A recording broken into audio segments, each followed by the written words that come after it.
कड़वी सच्चाइयां सच हो रही है वो बातें जरूर देखिए। महाभारत के समय की बात है। पांचों पांडवों ने भगवान श्री कृष्ण से कलयुग के बारे में चर्चा की और कलयुग के बारे में विस्तार से पूछा और जानने की इच्छा जाहिर की कि कलयुग में मनुष्य कैसा होगा, उसके विचार कैसे होंगे और उसे मोक्ष कैसे प्राप्त होगा। इन्हीं प्रश्नों का उत्तर देने के लिए भगवान श्री कृष्ण कहते हैं, तुम पांचों भाई वन में जाओ और जो कुछ भी दिखे वह आकर मुझे बताओ, मैं तुम्हें उसका प्रभाव बताऊंगा। पांचों भाई वन में गए। युधिष्ठिर महाराज ने देखा कि किसी हाथी की 2 सूंड हैं। यह देखकर आश्चर्य का पार न रहा। अर्जुन दूसरी दिशा में गए। वहां उन्होंने देखा कि कोई पक्षी है, उसके पंखों पर वैद की ऋचाएं लिखी हुई है, पर वह पक्षी मुर्दे का मांस खा रहा है। यह भी आश्चर्य है। भीम ने तीसरा आश्चर्य देखा कि गाय ने बछड़े को जन्म दिया है और बछड़े को इतना चाट रही है कि बछड़ा लहूलुहान हो जाता है। सहदेव ने चौथा आश्चर्य देखा कि 6-7 कुएं हैं और आसपास के कुओं में पानी है, किंतु बीच का कुआं खाली है। बीच का कुआं गहरा है, फिर भी पानी नहीं है। पांचवें भाई नकुल ने भी एक अद्भुत आश्चर्य देखा कि एक पहाड़ के ऊपर से एक बड़ी शिला लुढ़कती लुढ़कती आती है और कितने ही वृक्षों से टकराती है, पर उन वृक्षों के तने उसे रोक न सके। कितनी ही अन्य शिलाओं के साथ टकराई, पर वह भी रोक न सकी। अंत में एक अत्यंत छोटे से पौधे का स्पर्श होते ही वह स्थिर हो गई। पांचों भाइयों के आश्चर्यों का कोई पार नहीं था। शाम को वे श्री कृष्ण के पास गए और अपने अलग अलग दृश्यों का वर्णन किया। युधिष्ठिर कहते हैं, मैंने 2 सूंड वाला हाथी देखा तो मेरे आश्चर्य का कोई पार न रहा। तब श्री कृष्ण कहते हैं, कलयुग में ऐसे लोगों का राज्य होगा जो दोनों ओर से शोषण करेंगे, बोलेंगे कुछ और करेंगे कुछ और। ऐसे लोगों का राज होगा। इससे तुम पहले राज कर लो। अर्जुन ने आश्चर्य देखा कि पक्षी के पंखों पर वैद की ऋचाएं लिखी हुई है और पक्षी मुर्दे का मांस खा रहा है।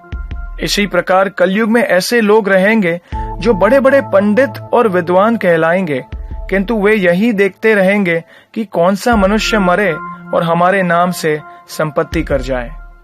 संस्था के व्यक्ति विचारेंगे कि कौन सा मनुष्य मरे और संस्था हमारे नाम को हो जाए।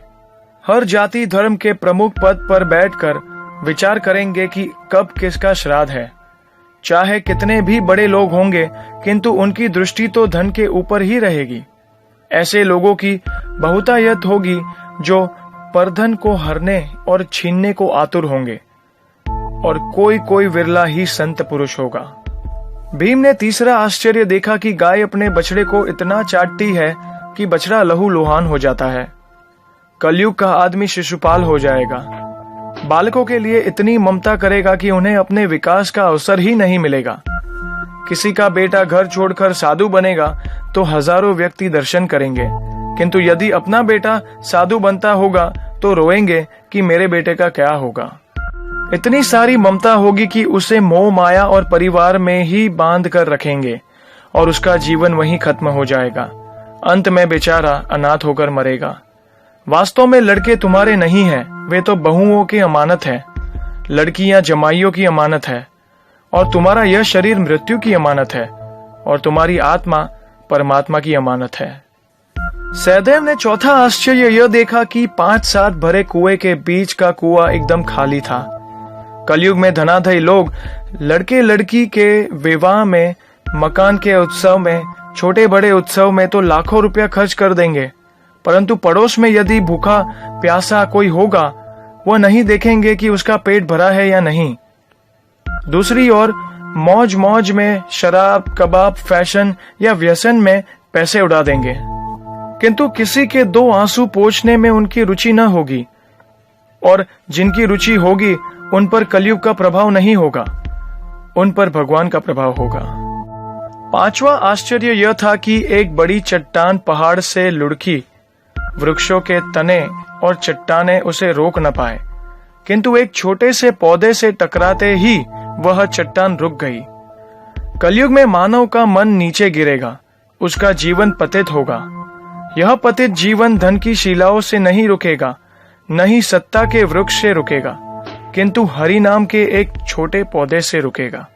हरि कीर्तन के एक छोटे से पौधे से मनुष्य का जीवन पतन होना रुक जाएगा।